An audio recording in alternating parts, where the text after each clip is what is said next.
Okay, so Joe, could you take me through maybe some of the events of Colin's funeral? Yeah, Marcus was killed on the 22nd of August, which we know that was a Tuesday night. It was about 7:30 in the evening. And when he was killed, they finally got him into the armored car. Then they took him into the Leland car, and they got him to Cork at the very end of that night, around midnight on Tuesday, Wednesday. He got into the Imperial Hotel. Then he went to Shankill Hospital. They cleaned the remains. They put them on the vessel, the SS Classic, and they took him back to Dublin. It's interesting to note, again, they took the remains back to Dublin on the SS Classic because there were so many roads that were interdicted in County Cork, it would have taken them forever to get back to Dublin, whereas on the vessel, it was much, much quicker. Got to Dublin, went to St. Vincent's Hospital. He was embalmed by Oliver St. John Gogarty, who did look over the body pretty well. And in later life, the Gogarty said there was a small wound behind the left ear and, of course, a massive wound behind the right ear, which kind of defines exactly what happened at the ambush. Then he was taken to City Hall on Friday. He lay in state in City Hall from Friday to Sunday. He was taken to the Pro Cathedral on Sunday evening. The mass there was by Dr. Fogarty, the Bishop of Killaloe, with other bishops in attendance. And then they went to Glasnevin Cemetery, and it probably still is the largest street turnout of people in Ireland for any funeral in history. Hundreds of thousands. We don't know how many exactly, but hundreds of thousands were there. And General Richard Mulcahy gave the oration there at the grave, and he was very eloquent in terms of the time. He had already told the army, stand down, nothing, no recriminations, etc. But when he spoke to the people at the grave, he said, "We bend today over the grave of a man who took himself the gospel of Ireland, the gospel of working for the people of Ireland, sacrifice for the good, and who had made himself a hero and a legend that will stand in the pages of our history with any bright pages that will ever be written here." Brilliant, eloquent, very kind of a statement in there. And then Collins was buried there in Glasnevin, the same place where he is now. Of course, there was not the cross there then, on the 28th of August, which was Monday there of 1922. Okay. Was there any kind of recrimination from the pro-treaty towards the anti-treaty in the immediate aftermath or not? Was there the coal people or anything like that? There really wasn't. I think that there was more shock, I think, than anything else, probably on both sides right then. Okay. Certainly, I think that Tom Barry has told us that in Kilmainham jail, when the word got around that he looked out of his cell and he saw 1,000 prisoners down on their knees saying a decade of the Rosary to Collins for the repose of his soul. So I think that they respected Collins. They didn't like his position, but they respected him. And I think that they all, at this point, even on the anti-treaty side, I'm not sure they knew what to expect. I think that they thought maybe this could be very bad for us. We don't know what's going on. And I just think there was more of a sensation of shock and of uncertainty as they were going forward. Okay. Now, in terms of the second question, the north of Ireland often gets debated in terms of Michael Collins and his death. I find it really interesting reading the book Facts and Figures of the Belfast Programs. Could you tell me maybe what happened to the north of Ireland after his death? Well, first of all, if we jump in a little bit, remember, he was the only one of the signatories to the treaty that even mentioned the word partition in his talk when he was arguing for the treaty. People often say that he gave up on the North, and I think that shows a lack of understanding or a lack of knowledge about what he was doing there. He was up to his ears in the North with all kinds of schemes and projects trying to get everything going on. Remember, the Northern Irish offensive, the Northern Offensive of May of 1922, which was an abject failure. He was involved in that. He was trading weapons with Rory O'Connor in the Four Courts with the intent for them to go to the North. He was paying teachers with regard to them in the schools that they would teach the Irish history, etc. He was involved in the taking of hostages, which ultimately led to the Clones massacre in the railway station there. He was up to his ears. But he was doing it pretty much on his own. The cabinet did not share that opinion of his that they would try and bring the North in at that time. all sides had said, we can't bring in the North by force. I think when Collins said that, he might have been thinking tongue in cheek, because he thought if he could bring about a revolution in the North as they had in the South, a guerrilla revolution, I think that they could have done something. I don't think he ever viewed the Northern Ireland as a viable entity. I think he was constantly trying to destabilize the North all the time he was alive.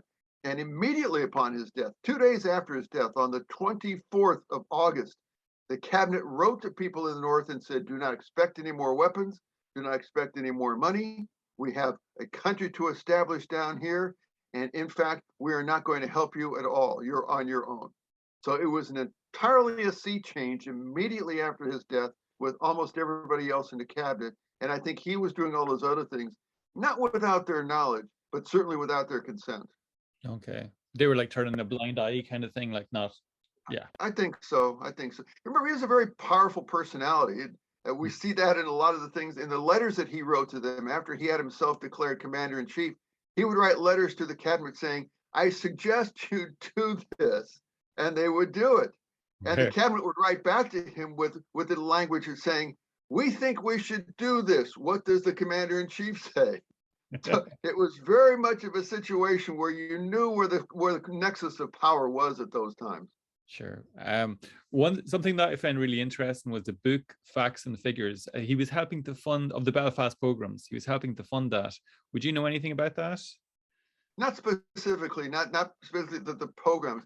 I think he looked at that in the same way. I think the programs, and that's a word that sometimes a word achieves its own pejorative nature. The word program itself rather is something that we think of as being so terribly wrong. We're talking 2022 in the middle of a war in Eastern Europe, and we're talking about things. And sometimes I think we let our feelings define the nature of it. I'm not sure there were pogroms in the North. They certainly were anti-Semitic. Anti-sectarian attacks on the Catholics, and they had the ability to do that with the specials. But I would kind of back away from the use of the word pogroms. I'm not sure I would write that except in a quotation in what I have written. Okay. In terms of did Collins' death prolong or heighten the Civil War, do you think? Well, I think it can be said it did. Remember, he was trying to make a deal to the very day he died. We went down to county court to try and negotiate with people. He was trying to negotiate with Florence O'Donoghue and the others, trying to bring this to a halt. Griffith, on the other hand, kept saying, if we're going to fight, we ought to fight now, even before the Civil War started. The cabinet, as I just said, did not want to make any deal with the anti-treaty forces. They were there. So I think Collins was there, who was very much a moderating effect on what was happening at the time. With Collins gone, I think that absolutely changed. Michael Hopkinson, in his book, Green Against Green, The Irish Civil War in 1987, he wrote that it became a harsher, nastier kind of a war, and it led to a greater degree of commitment and ruthlessness on the Free State government side, and especially the executions. I think that if we just take a look at the executions, Collins really tap danced around that particular question quite a bit. And I don't think he would have agreed with the executions, for example, of the 4 out of the 4 courts or any of the other executions that we have in the Civil War. Nor do I think he would have agreed with some of the actions of his own squad members in terms of the atrocities in Kerry, Black Valley City, or something else. So I think it turned into a much, much nastier kind of a war. In the book, The Terror War, I talk about the fact that terror on both sides tends to have a continuing effect. And it did. The terror from the War of Independence, I think, continued afterwards. But certainly the terror and the harshness of the Civil War continued many, many, many years afterwards. And maybe in some places it still does. I think that was as a result of Collins's death. Okay. Before I move on to the next question, I just wanted to say I absolutely love the Terror War. You took no prisoners with it. It was brilliant. I'm just letting you know. It was really, really good. I was like, oh, he's not going there. Oh, he went there. Right. Thank you. Yeah, I think it's very easy. Again, it's always easy to write from a point of view of us versus them. Yeah, or our guys don't, but your guys do. Well, both guys do. exactly. And I think when you take it and you look at that, hopefully it moderates the opinion a little bit of both sides, but it certainly opens some eyes, I think. Yeah, no, it did, and it was good. It was very objective, actually, in that sense. It was brilliant. In terms of what happened to those who were closest to Collins afterwards, I had a few people mention there, Joe Reilly, or you maybe do one at a time, maybe if you wanted to. Like what happened to Joe Reilly afterwards? Well, Joe O'Reilly, of course, was Collins's sort of right-hand man. He's sometimes described as a secretary, but he was much more than that. He was the man that Collins went to for just about everything. After Collins's death, he became the ADC to Cosgrave. Worked for Cosgrave for a few years. And I think it was 1927 he went to the Board of Works, and he stayed there until the end of his life, I believe in about 1943. So he stayed within the government. He stayed within the treaty side all the way through. He was an extraordinarily loyal person to Collins, and I'm not sure he ever really got over Collins's death because of the closeness of them throughout the whole period. I think that as an individual, he might have suffered more trauma because of Collins's death than any other man who was there. Okay. Is there any squad members that would stand out in terms of their stories after Collins died to you? Like, Yeah, there's a lot of them, but I'm not sure that they're the kind of stories that people would like. I think while Collins was alive and while the squad was in operation, he very much had them under his control, under his discipline, or with his loyalty, or whatever. There's a story, for example, about Patty Daly, who was a widower and had a daughter who had a learning disability. And one time she was slapped in a raid by a British soldier. And Patty Daly wanted to go after that British soldier. And Collins took him aside and said that revenge has no place in the heart of an Irish volunteer. mm, And O'Daly forgot that. O'Daly became the head of the Dublin Guard in the Civil War. He was down in County Kerry. He was the one who was primarily responsible for the atrocity at Ballyseedy when the 9 men were attached to a mine and only one Stephen Fuller survived. So Daly, I think, was very much a person who epitomized this concept of a gun in hand allows you to do anything you want to do. mm. And I think that Daly would be someone that I'd point to and say he's maybe the top of the list. There were others. I remember Liam Tobin was Collins's really head of intelligence. He was the number one person for to whom Collins would go. Tom Cullen was his second in command, and Frank Thornton was maybe the one right below that. And all three of them, along with Charlie Dalton, who was a member of the squad and was on Bloody Sunday and other of the ambushes, they were involved in the Army Mutiny of 1924, where they went to the Army and they wanted the Mulcahy to resign, and they wanted themselves to be promoted, and they wanted to get rid of all the British officers.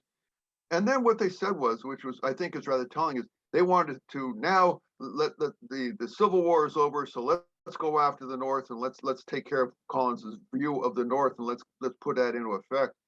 And I think that when you take a look at that they were Collins, I don't think would have done it that way at all. I think they misinterpreted terribly the way that he would have done things, and so they were involved there. So some of the members of the squad and some of the members of his intelligence community, I think, don't exactly they haven't distinguished themselves afterwards in some of the things that they've done.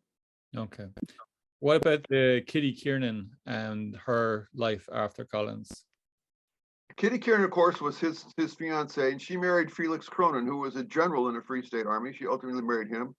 They did have 2 sons. She suffered, I think, from Bright's disease, which is a thyroid disease which ran her family. She died fairly young. Very poignantly, when she died, her husband, who survived her for many years, went to Glasnevin and asked that she be buried in a grave as close to Collins as was possible. And in fact, she is buried in that grave. She's buried with her husband, Felix, but it's very close to the Collins, the cross that we can see when we go to Glasnevin. And in fact, from her grave, she could see the Collins's grave. So she lived, I think, a very sad life after Collins's death. Okay. Another person was Lady Lavery and her life after Collins. Well, the people certainly my age and probably your age and most people in Ireland would have known Lady Lavery because she was on a great deal of the money that was passed around. Many of the bills, I think she was on 7 or 8 series of bills because her husband, John Lavery, had painted her, and she sort of became the face of Ireland on many of the Irish banknotes. She died, I believe, in 1935, fairly early in her life as well.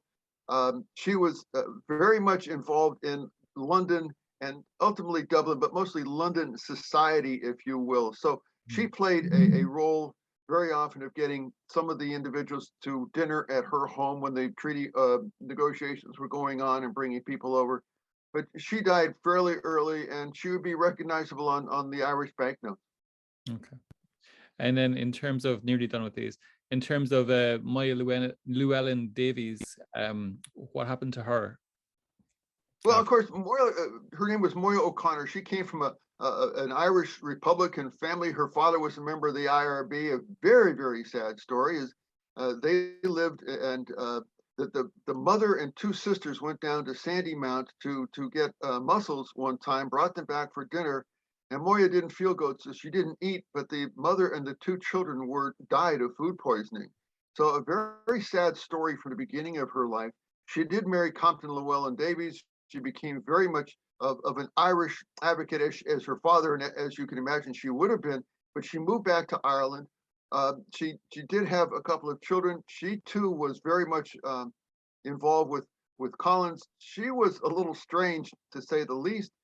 It's alleged that she had a diary that she was going to publish at one time, and a couple of Collins's former squad members went to her and said, "You really shouldn't publish that diary." And so it was never published, but nobody's really sure if the story is even true to begin with.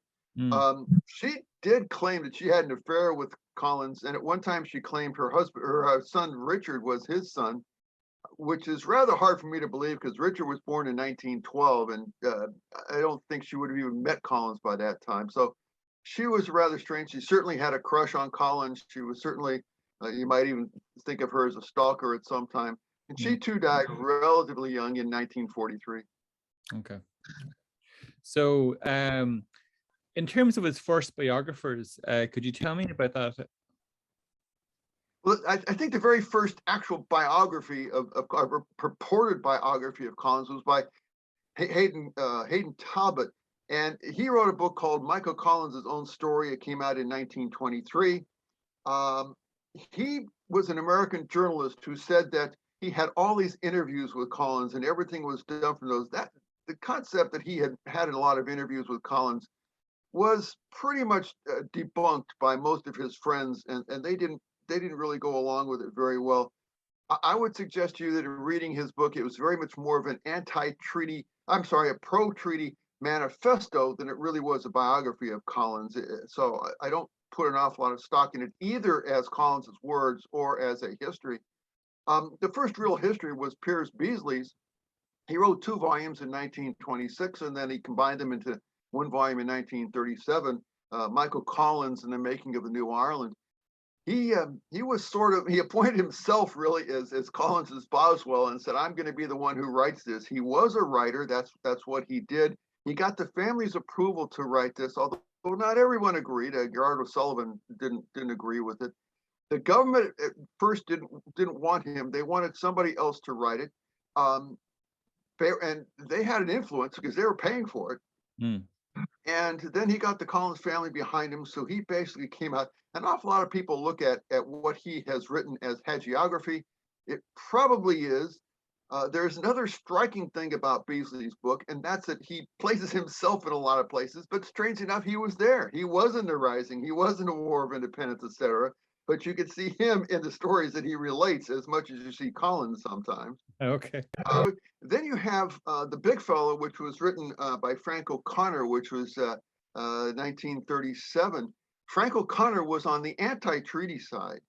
And many people think that this was sort of a book that he wrote as personal reparations for being on the anti-treaty side. Rather strangely, it's a rather strange book. Liam Neeson, when he performed Michael Collins in a film, said that he really read Frank O'Connor's book a lot, and he really helped him a great deal. Then we come to what I think is an extremely important, but also a very questionable book by Rex Taylor in 1958, the book of Michael Collins. Rex Taylor, among other things, throughout the book, he quoted letters by John O'Kane, and he indicated that John O'Kane was a Galway businessman who was dealing in London, and the Collins would write him all the time. But in the book, he would say that I've seen the letters, but nobody else has. Well, nobody else has seen John O'Kane either. He does not appear in a Galway directory. He does not appear in a London directory. Nobody can see him anywhere. At one time, it was claimed that his niece, Etna O'Kane, had the letters, but nobody's found her either. Why is this important? Because in the book, this is the first time you see anywhere in print when Collins wrote, on the day after the treaty was signed, I signed my death warrant. Supposedly he wrote that in the book. Supposedly he wrote that in a letter to John O'Kane. Nobody's ever seen that. And yet that has become one of the believable things of Irish history, that on the very day he signed the treaty, he wrote, I signed my death warrant. Now, other than the fact you can't find this guy, other than the fact that when he wrote his book, O'Connor said at the end of the book, and I'm quite sure you didn't see this in Beasley's book, and you won't see this in my books, I can't tell you where any of these sources are, but I'll take a deposition that I haven't changed any word of it. That was his notes to sources at the back of his book, which seems to be extraordinarily strange in any kind of a history book. So we have now one of the sayings that's attributed to Collins by everybody, I signed my death warrant, and I don't think he ever wrote that. It's amazing. It's like the De Valera quote, about in time, people come to remember Collins more than me. Okay, that's fascinating, Joe, actually. In terms of Collins' vision in his book Path to Freedom, was it dreamy political aspirations, or was there teeth to what he was saying? I have that book, Marcus, and I didn't pay nearly as much for this as I guarantee you paid for yours. So I did underline this, and I did highlight this. Let me just read you a couple things from here, because you ask, is it dreamy? Is it aspirational? It's everything. And I also think it illustrates Collins a little bit. Take a look at this. He wrote, we have to have a little patience. Have we already not gained great things for Ireland? The treaty gives us a substance of independence and must inevitably lead sooner or later to the complete fulfillment of our national aspirations. It's not the treaty that's important, it's a complete withdrawal and evacuation of alien forces of domination. He was very much inspiring the people. He was trying to talk to them and telling them everything that they should look for. Sometimes it's factual and correct. He wrote, during the Rising, the leaders of Easter Week declared a republic, but that not as a fact. We knew it was not a fact. It was a wonderful gesture. It was throwing down the gauntlet of defiance to the enemy. At the end of the war, he said, peace has become necessary for the British. We had seriously interfered with their government. That was the sum of our achievement. But there are other things in his book that I think are incorrect, and I think were written as propaganda. We recognize that our national view was not shared by the majority of the 4 northern counties. But the only question for Northeast Ulster is how soon. Once the British are gone, I believe we can win our countrymen to allegiance to our common entity as quickly as possible. I don't think that's correct at all, and I think that's rather propaganda. So when you take a look at the book, he certainly had his ideas that were expressed there. He had no sympathy really for social radicalism. I don't think he had any great view of Ireland as a Gaelic community. I think he looked at it as an international community more than a Gaelic community.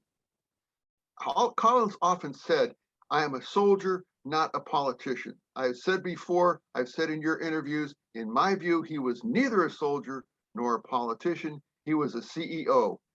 If you take a look at these things, he was talking as if he were talking sometimes to his corporate employees out there, trying to get them going on a Monday morning to go out there and make more sales or something. But he also did speak like a soldier. He was very, very direct, sometimes to his detriment, and I don't think he spoke as a politician in those ways. So again, it's a very good book, but I think it covers a great deal of the kind of personality complex of Collins was. He was a very complex kind of a man. Okay, yeah, that was the impression I got. They were kind of like, some of them were ideas for speeches, some of the thoughts that he would have had in the book as well, but some of it was brilliant. It was very well answered, Joe. Let's see, what type of threats did the Free State face in the first few years of its existence? Well, the first, of course, is Civil War. Yeah. That will direct everybody's attention pretty quickly, I think. And they had this war going on. They had Collins had just died. If you take a look at August 22, they didn't know what to do. They knew they didn't want to go his way. They didn't know exactly where they were going, so they had to do this. They were going through the Civil War until May of 1923. This really directed a lot of things that were going on.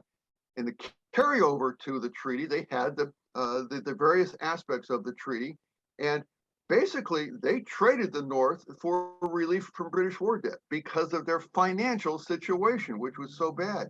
If you take a look at Section 5 of the treaty signed in December 1921, it was that the Irish Free State shall assume liability for the service of the public debt of the United Kingdom, going back to their World War I debt. If you take a look at Section 12 of that treaty, it said, if in fact there is not agreement on the North and they do opt out within this 1 month period, which they did, then in fact the Boundary Commission will be established in order to determine the boundary between the North and the South. All of this is after the Government of Ireland Act of 1920, when the boundaries had already been established in the Government of Ireland Act of 1920. The Boundary Commission did not come into effect in 22 or 23. The Civil War was going on. In 24, they said, all right, we got to get this Boundary Commission going. So in 24 and 25, the Irish went over. Their representative was Owen McNeill, and they discussed what was going on. Now, there was a leak at the time to one of the newspapers that the Boundary Commission was going to change the boundaries, but some of Donegal was actually going to go to the north, and a little bit of the southern counties of the north were going to come to the Republic. It was a leak, but it was probably one of those leaks to see what happens when people find out about this and see if they like it. Immediately, the Cosgrave government sent over a delegation to renegotiate the negotiations of the Boundary Commission, which hadn't negotiated anything. Okay. And that commission, that delegation went over, and what they did was they said, we'll have an intergovernmental agreement between the Free State and the British government. And the boundary will stay exactly as it was in 1920. And the British government will not require us to pay anything with regard to the debt as it was required in Section 5 of the treaty. This would have been an astronomical figure, would it, in terms of like the It could have been. It could have been. I mean, you're looking at a small country with a small budget at the time, looking at £2 or £3 million pounds at that time of a budget, and the British government's looking for maybe £5 million. So it was a huge thing on the part of the Irish. This agreement just happened to be classified until 1969. Okay. And you can imagine why. Yeah. So when you take a look at this and you say, what did they do? Among other things, what they did was they confirmed that border, but they did so at a very high price. And it was probably one that they felt it was paid for at the time. All this is going on through a worldwide depression that's coming on in the early years of it in 1929. As you get a little later in there, you're seeing this, and you're seeing the post-war depression, the little dip that came through as people coming home, and there was a great deal of unemployment on both the British side and the Irish side. All of this is a problem for the Free State government. They had to decide what to do with the very limited funds they had, and they couldn't be paying the British war debt with those funds. So this is why they did that. We also have, in terms of the writings about that government, and usually the writings take the view of dictators versus Democrats. You know, that the government were all Democrats and the anti-treaty people were all dictators, which is not exactly true. Yeah. There's dictator ideas on both sides, and there's democratic ideas on both sides. So they had to do that. They were establishing a new state. They had to establish their own departments. They had to establish their own policy. They had to do everything like that. And actually, the state that they did establish greatly mirrored the British state, which you can imagine. That was a state that they knew. They knew how the Department of Finance was supposed to work because that's how the Exchequer worked. So they set things up pretty much along the lines as the British government worked. But that's what they had to do immediately after the War of Independence. They were just swamped with starting a brand new state in the ashes of the Civil War. Yeah. Can you explain the Collins Griffith O'Higgins plinth that was at the back of the Dáil? Why was it erected? What happened to it?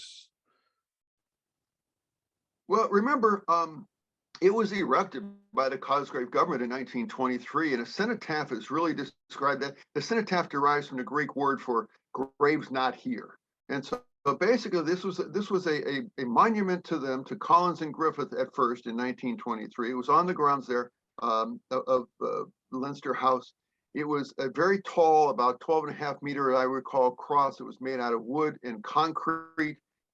It had the two bas relief sculptures of Collins and Griffith at the time. This was done by George Atkinson, as I recall, that put them together. It was wood and it was cement, but it was not intended to be permanent. It was always intended to be replaced with a more permanent kind of memorial. In 1927, after his killing, Kevin O'Higgins was his face was put onto the cenotaph as well. It started to kind of fall apart. And remember, in 1932, there was a very kind of important sort of a change, and that was that the De Valera government came in, and they were not nearly as enthusiastic about monuments to Collins and Griffith and O'Higgins or anybody else in the front yard of Leinster House. So it kind of started to fall apart. And then after the emergency in 1939 to 1945, it was taken down, and it was replaced with a tall obelisk. In the 1950s, that was supposed to represent Enclave Chalice, the Sword of Light, and it was just it was a kind of thing that with all the various governments going back and forth, it never caught back on the front page of anybody putting it there. I did an interview with someone recently, and they were talking about walking in Dublin, and walking from Phoenix Park, where there is obviously the huge obelisk to Wellington, and then passing a sculpture of Collins on the way into city center Dublin. And I've walked all over Dublin, and I've never seen a monument to Collins in the middle of Dublin. No. So I think it just never got back on the front page. Okay. In terms of, let's see, when De Valera came to power, did he end up implementing Collins's stepping stone policy? Well, I think he did. I'm not sure he did so with the intent from the very first day, thinking, now this is where I'm going to go. But remember, even his entry into the parliament in 1927, when the Fianna Fáil actually went in and took their seats, he defined the oath as an empty formula, which, you fought a civil war over an empty formula, which I thought was pretty harsh. But the thing, I guess, it was really a De Valera statement as a De Valera statement, and I do believe this one's true because I've seen where he was written it, is that I never really took the oath because I didn't touch the Bible. And so this is De Valera's kind of Machiavellian way of viewing the things that were there. The oath was pretty much disestablished by this time. He didn't really require people to take the oath. Remember, it was an oath of allegiance to the Irish Constitution. It was only an oath of loyalty, of fealty to the British monarch. So it was entirely two different kinds of things. Then when you take a look at the things that happened for De Valera, to his great benefit, in 1931, before his government took over, you have the Statute of Westminster, in which the British Parliament itself gave a great deal more autonomy to all of the dominions, Canada, the Union of South Africa, as well as Ireland. So in fact, even before De Valera got there, they had an awful lot more power than they had in 1921 with the treaty. And then De Valera did start to tear things down. And when you get to the Constitution of 1937, you can pretty much forget any of the ideas that were there before. And then, of course, when you've got John Costello in 1947, 1949, just declaring a republic, and that was the end of that. It's sort of just everything took. There was never a time when De Valera stood up in the Dáil and said, "All right, now we're going to get rid of this, and we're going to get rid of this and get rid of it. They just kind of did, and it ultimately turned out the way that Collins viewed it, I think. Okay. One question I have, that it's not in the 14 questions, but just, have you heard anything about the Collins papers being destroyed about his death or anything like that, or in 1932? Or Yeah, there was that. It was supposed to have been done by Desmond. It's supposed to be done under the order of Desmond Fitzgerald. I have never, I look, as you will know, I look for sources all the time. I've never found a source where somebody said, my name is Sean Maloney, and I was the one who burnt the papers. I've never seen a source where somebody said, Seamus and I carried the papers out in back of Leinster House, and we're the ones. I've never seen that kind of thing. What I've seen is sort of the papers were destroyed, and the reason given for that in the sources that I've seen where it is claimed is that people's lives were still at stake. Well, perhaps they would have been in 1932. Again, there was a tremendous amount of anger on both sides there, and so if Collins had something that said so and so was here or whatever, it might have been, but I've never been able to narrow that down so that I can say to you, I think it happened. okay. Let's see, Collins's grave, there was a major issues with his grave in the 1930s. Could you explain? Well, Collins's grave in 1923, the 1-year anniversary of General McCaughey went there and gave an oration, and there were some rifle shots fired there. Kitty Kinnan was there, and some of the Collins family was there. And then in the later 1920s, they did this. It was not the kind of thing that you see at the Blah now in every August, and that's, but it was, they did do that. In 1924, actually, it was the Army that purchased the land on which the cross sits there at Bale na Blah. They were the ones who purchased that land, and they put up the limestone cross to there where it sits today. In 1932, things changed, and again, it was the elections and everything.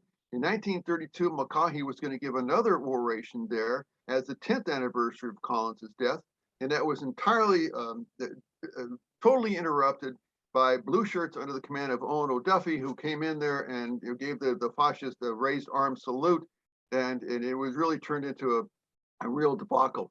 And then in 33, the Fianna Fáil government, which of course would be De Valera, banned the army from being there. And so they went out there and they sent the guards out there, and the Garda Síochána put a ring of steel around the area to make sure that there were no army participation in this. And then in 34, O'Duffy was back again, and he was fighting with the people who were there, and they got into scuffles and fist fights. And in 35 and 36, it was the same thing with O'Duffy and the blue shirts fighting. And 36 was the last time O'Duffy was there, and that's when he made the announcement that he was going to lead his troops into the Spanish Civil War and go out there and fight there. So all the way through the 30s, there were these conflicts with either the government and or Owen O'Duffy, the blue shirts, and everything that went on with those. It was relatively low key in the 1940s. And then in 1948, you had that first coalition inter-party government that came in, and the army was given permission to go back, and they did the 48, 49, and 50. They went back and they had the commemoration there. In 51, Fianna Fáil took over again and said the army can't go. So from that point forward, what you had was no army in many years.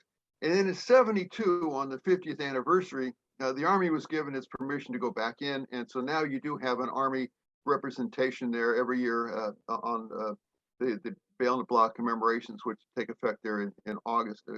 The Collins grave in Glasnevin, though, wasn't there an issue with De Valera and Frank Aiken in terms of the size of it, and Johnny Collins was trying to get the grave erected? Or yeah, it's Johnny Collins went, and actually Joe McGraw went to the government and said, I would like to put up the money for a marble cross. It won't cost you anything. And the government said, no, we can't have anything that's not put up there, that's not government sponsored, which is, I don't understand that at all, because I don't think any grave in Glasnevin is government sponsored. But anyway, that was the answer. And you're exactly right. The grave was at one time 3.5 inches too wide on each side, and so they turned it down. And actually, it wasn't just the department there. It was the City of Dublin Commission, a corporation, who turned it down because it was going to be too wide. They went back and forth several times as to, can we put this up or can we not? Is it going to be a marble cross? Is it going to be a limestone cross? And finally, it was decided that they would allow them to put up a limestone cross.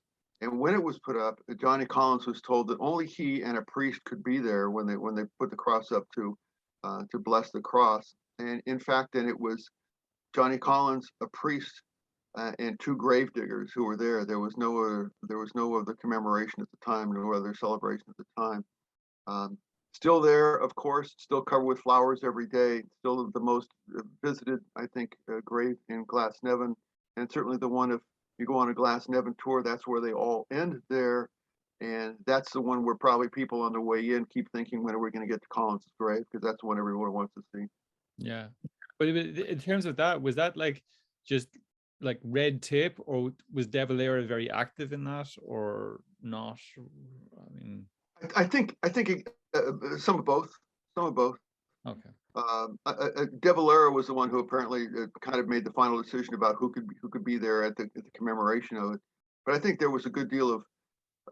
Remember, we're still talking about times when people were what side you were on was very, very important about everything. And I just think there was a little bit of some red tape. 3.5 inches on both sides does not seem to me to be the kind of thing that's where you're going to have to look all the way through the manual to find a reason to say no. It doesn't seem like it's something you're going to come up with, really.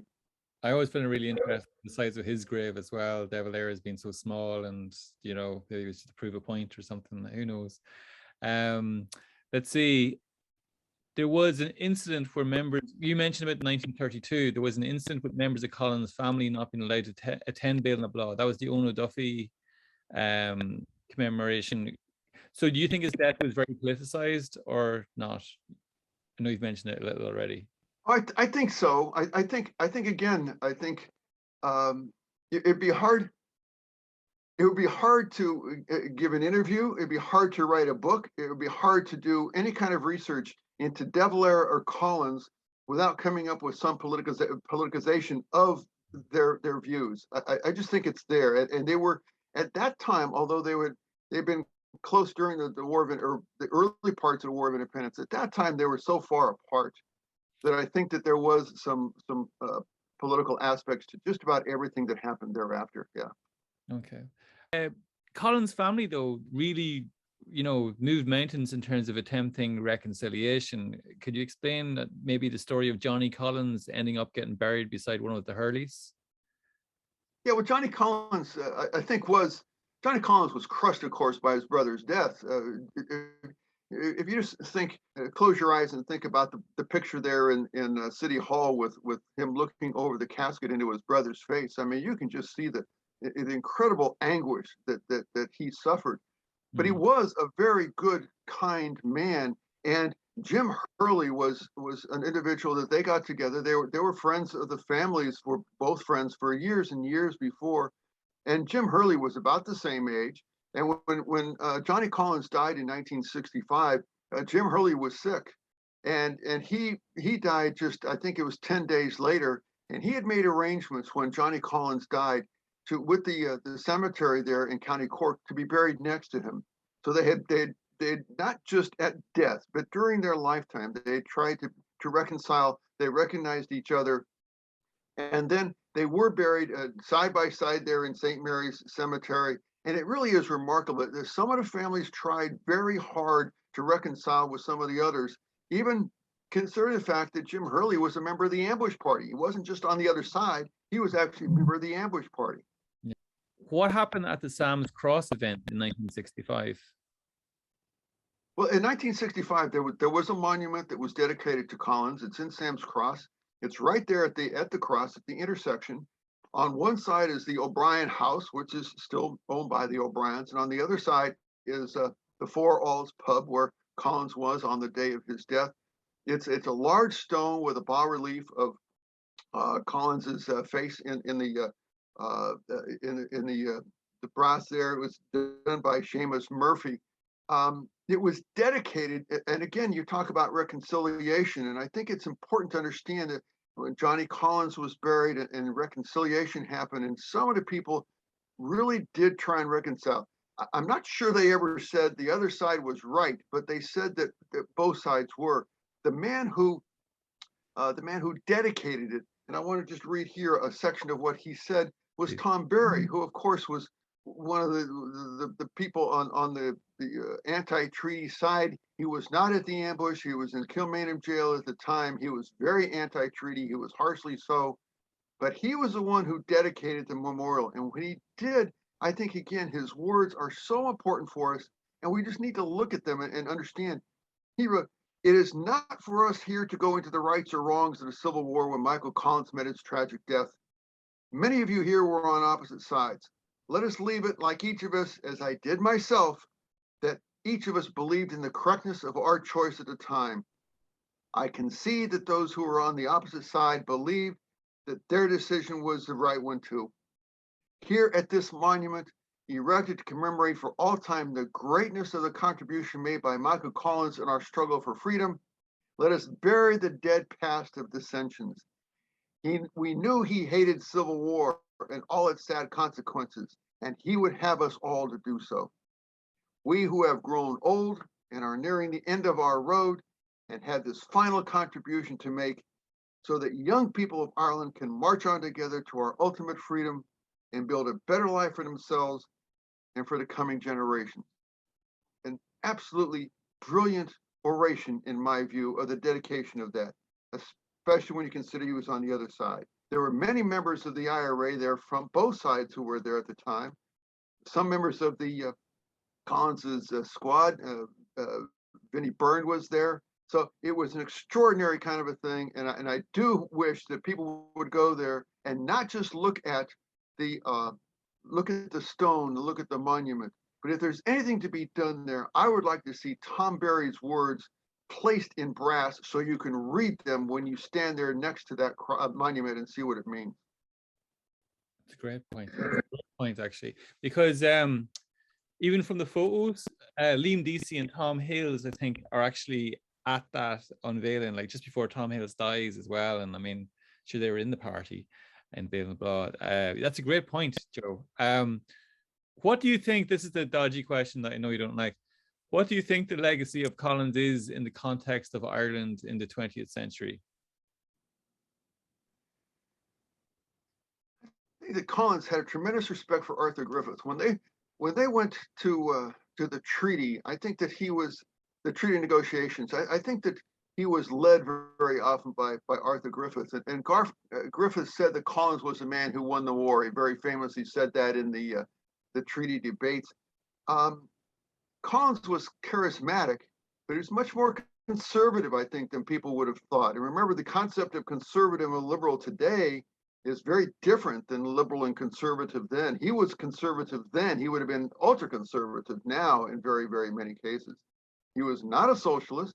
He certainly was not a liberal even then. I even question, for example, if he was a feminist. He used an awful lot of women in various capacities. He respected their opinion. He did not like to see women in uniform. And I'm not sure he liked to see women in government. I don't know where that would have gone. In one of the questions you asked earlier, Marcus, I start out by saying that we have to separate the myth from the man. We have to take these things that we so-called know, and we have to really back off from them sometimes. And I think it's very maybe appropriate to begin a summation in that particular way.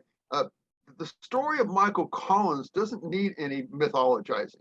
It doesn't need any exaggeration. It's right there for us to take a look and see who this man was. And there's enough written about him that we should know that. He was not the man who won the war. There is no doubt about that. He should not have been called that. But if we take Michael Collins out of the War of Independence, it's hard to tell where that war would have gone.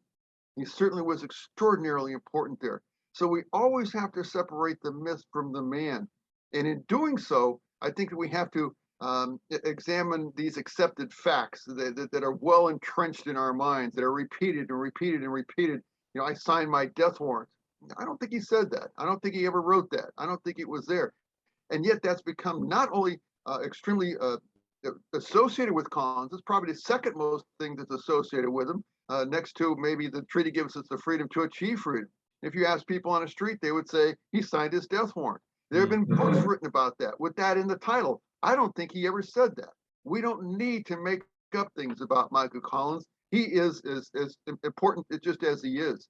At the end of the treaty negotiations, he did give a lot of interviews, and there was an American senator who was there in Dublin one time, and he said to him, now that you have achieved military victory and you've gotten freedom from your country and the British are gone, how can you possibly survive economically? You're so small. And Collins said, we will survive economically if we export to the growing, sophisticated markets of the world goods of quality which they desire at a price beyond which they will not pay, and on the day they rightly deliver. And if we do that, there is only one criterion, and that's the pursuit of excellence. And if you look at Ireland today, that's exactly it. Software, pharmaceuticals, that's what they're doing. They're doing it very well, and that's how they survive. And I think that was Collins's view. Yeah. Sometimes the facts are extraordinary enough, and I think that we shouldn't. And sometimes when you try and move away from the facts, you really you degrade your message. I don't think we need to in Collins's case. Yeah, no, I agree. No, I agree. Listen, thanks a million for that. And no, thank you, Marcus, as always.